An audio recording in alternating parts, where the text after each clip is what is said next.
Hey guys, this is the first episode of new series called Top 5. Here I count down my top 5 picks on a certain topic. These are all my personal thoughts and opinion. If you have your own personal thoughts and opinion, leave them down in the comments below. If you are excited, please smack that like button. With that being said, here are my top 5 best Naruto movies.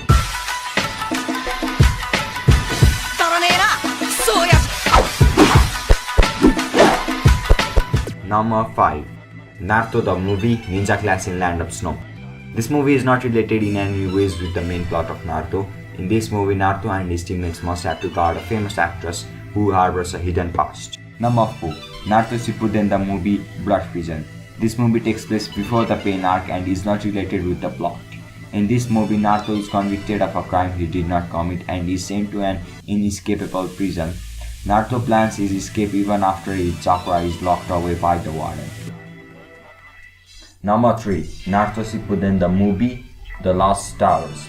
This movie is set in an alternate universe. In this movie, Naruto is caught up in a chakra. He is sent back in time to the city of Laon. He might be able to return to his own time, and a chance to encounter the past might save the future. Number 2. Boruto Naruto the movie.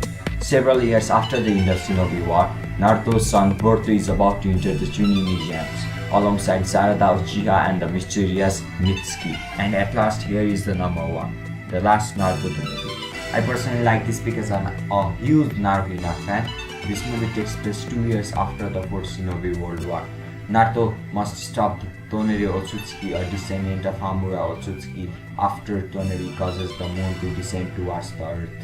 Hope you guys enjoyed. If you did, feel free to smack that like button. If you are new around here, then please subscribe. I post weekly content. With that being said, like always, thanks for watching.